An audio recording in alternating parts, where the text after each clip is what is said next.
Le Seigneur soit avec vous.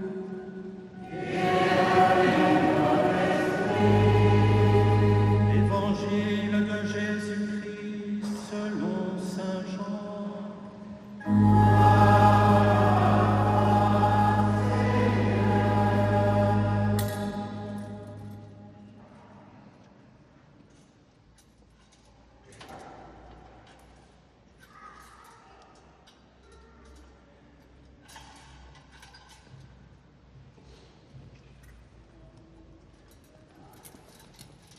Le premier jour de la semaine, Marie-Madeleine se rend au tombeau de grand matin.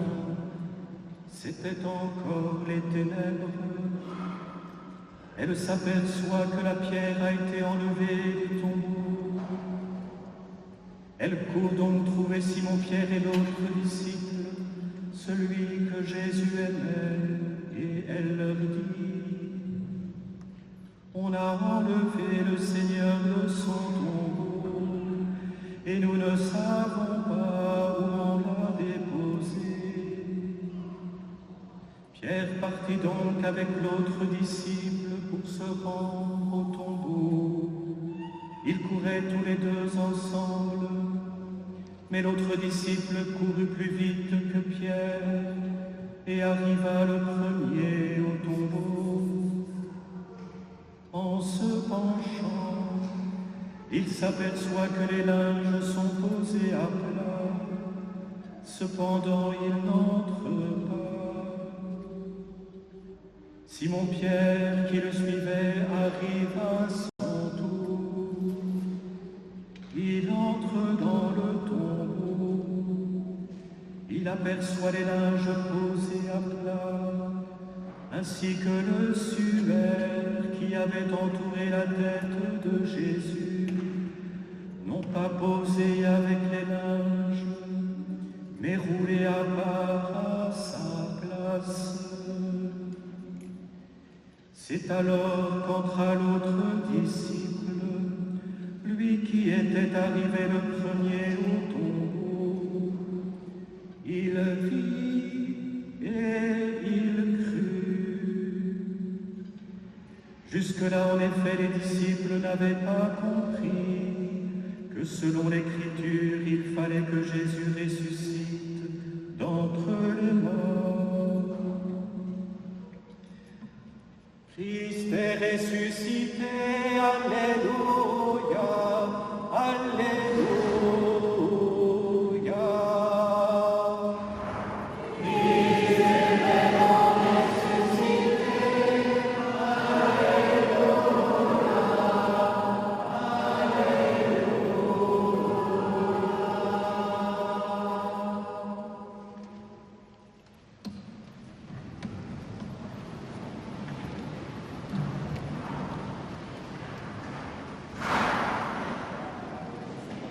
Nous avons mention dans cet évangile de ces linges, de ce suaire, qui est comme l'empreinte, la photo, certainement pour notre monde moderne, où la science a pris une si grande place, le Saint-Suaire, comme nous l'appelons, le suaire de Turin, qui est ce blueprint de la résurrection, et sur lesquels les plus grands scientifiques se sont penchés. Et puis, nous avons aussi, il existe un chant dans la tradition catholique qui correspond en fait à deux petits versets que l'on a dans la messe d'introduction, mais comme on a un chant d'entrée, souvent il n'est pas lu, et qui est souvent très surprenant, parce que c'est un chant qui ouvre donc la messe de Pâques. Il a été composé dans ce qu'on appelle le grégorien, qui a été la musique de l'Église pendant de longs siècles, et il est très doux. Très doux, très calme, très paisible. Il est même surprenamment paisible. Et il dit ceci: je suis ressuscité. Et je suis toujours avec toi. Tu as posé ta main sur moi. Ta sagesse est vraiment admirable. Et les premières fois qu'on lit ce texte, qu'on le chante, on est un peu désarçonné, on a presque envie de dire, pardonnez-moi, mais il y a quelqu'un qui s'est trompé, ce chant n'a rien à faire ici. Et puis, quand on le médite, on s'aperçoit que ce sont les paroles que Jésus adresse à son Père. Si le suaire nous donne comme une photo, pour ainsi dire, un blueprint de la résurrection, ce chant vient de l'intérieur, nous donner comme les paroles du Christ, qui dans ce premier moment de la résurrection, avant même que la pierre ne soit roulée du tombeau, se tourne vers son Père. La résurrection, c'est cette victoire de l'amour où Jésus s'ouvre à la présence éternelle de son Père. Le Verbe fait chair, réunit l'âme et le corps de Jésus, et dans cette personne, Jésus dit oui, je suis ressuscité et je suis toujours avec toi.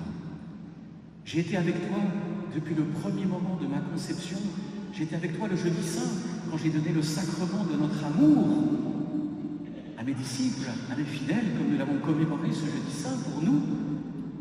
J'ai été toujours avec toi dans ce vendredi saint, où la souffrance terrible, ignominieuse, m'a accablé. J'étais toujours avec toi. J'étais toujours avec toi dans ce grand samedi, où mon corps reposait dans la mort, mais mon âme, unie au Verbe, est allée visiter Adam, Ève, tous ces morts qui étaient dans l'attente de la révélation du Christ. Et au petit matin, tout petit matin de la résurrection, c'est la grande victoire pour toute l'humanité. Jésus ressuscite, je suis toujours avec toi. Il est tourné vers son Père. Et ce petit moment, qui est si calme, si paisible, vient exprimer la profondeur de la résurrection. Cette victoire de la vie sur la mort. Ce moment si simple dont pourraient témoigner tous ceux qui sont baptisés.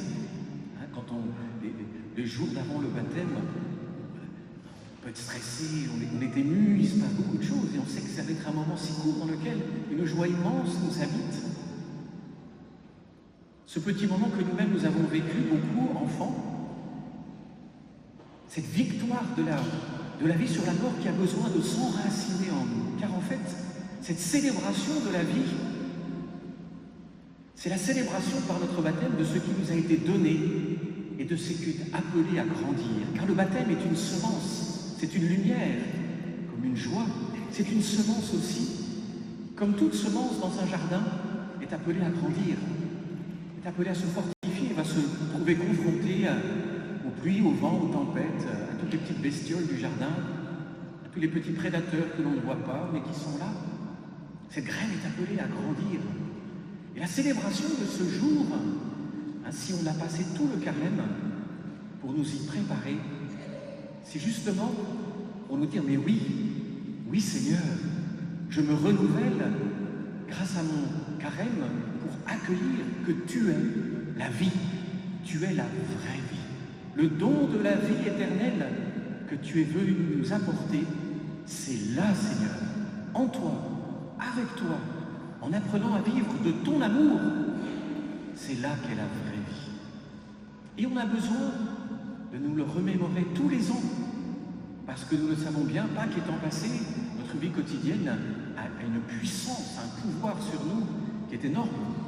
Et la routine est un peu parfois comme un broyeur de la vie spirituelle. Ce sont un peu toutes ces petites bêtes du jardin qui nous entretiennent, qui fait qu'on peut perdre l'essentiel. Vous comme moi comme vous, tous ensemble.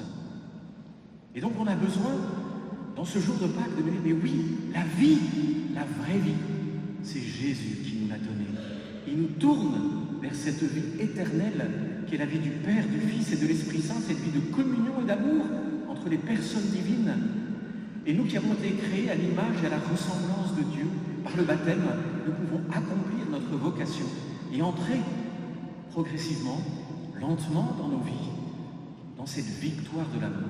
Oui, nous entrons lentement dans cette victoire de l'amour. C'est pour ça que saint Paul, dans la deuxième lecture, nous disait « Vous êtes ressuscités avec le Christ ». Par le baptême, recherchez les réalités d'en haut. Recherchez.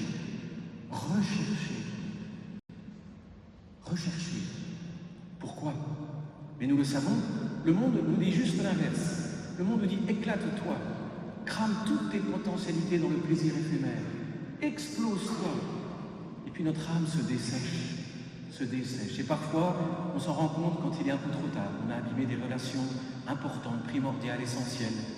L'amour a été brisé alors que dans son premier élan, il était si fort dans nos vies. Oui, il y a des prédateurs. Et c'est lentement que nous allons faire le choix, comme Jésus, avec lui, du grand pardon. Jésus nous a tout pardonné. Dans le mystère de sa passion, de sa mort et de sa résurrection, il nous invite à la vie, et donc il nous invite au pardon. Il nous invite à un amour plus fort que la haine, que l'égoïsme, que l'orgueil. Mais nous le savons, ça c'est du quotidien. C'est du quotidien, et le quotidien est fort, il est puissant. Et donc on a besoin que ce qui fait nos célébrations en ce moment, on les inscrive profondément dans notre vie. Et beaucoup d'entre vous le faites déjà. La lecture de la parole de Dieu quotidienne, de la célébration de l'Eucharistie régulièrement, le sacrement de la réconciliation, pour que cet amour qui est notre vie, frères et sœurs, cet amour s'enracine et traverse les hivers qui, année après année, reviennent. Automne, hiver, printemps, été. Chaque année, pour chacun et chacune de nous, nous apporte tout cela. Et donc nous avons besoin de proclamer notre foi et de dire, oui c'est vrai Seigneur, la vraie vie, elle est en toi. L'amour, le véritable amour, c'est toi qui nous l'enseignes, Seigneur. C'est pas le monde dans lequel on est, qui nous invite toujours à la facilité, qui nous fait croire que tout est une question de clic sur le portable, de petites choses faciles et passagères. Le grand vendredi saint que nous avons célébré ensemble, Jésus nous a dit, le véritable amour, il passe par le renoncement, il passe aussi par le sacrifice. Il n'y a pas d'amour sans une bonne souffrance, c'est-à-dire prendre sur soi, être patient, développer l'endurance, de telle façon à ne pas nous laisser emporter par toutes ces colères qui ne durent qu'un instant, mais dont les conséquences parfois durent toute une vie.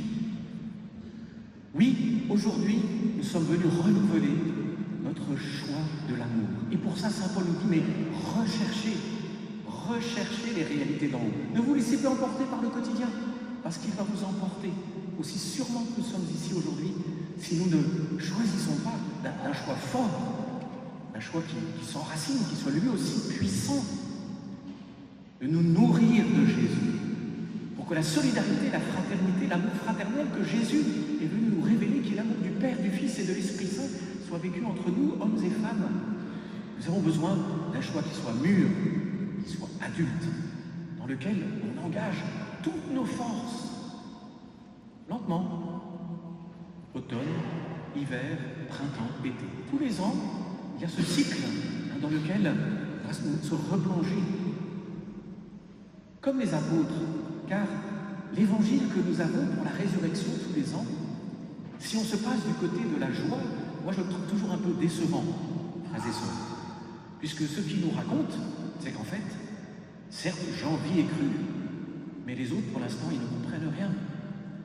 Pourtant, Jésus leur avait annoncé, Jésus leur avait dit, dans sa parole, dans la parole que Jésus leur avait donnée, que nous avons, nous, dans les évangiles, dans les Écritures, dans toute la Bible, tout nous a été annoncé.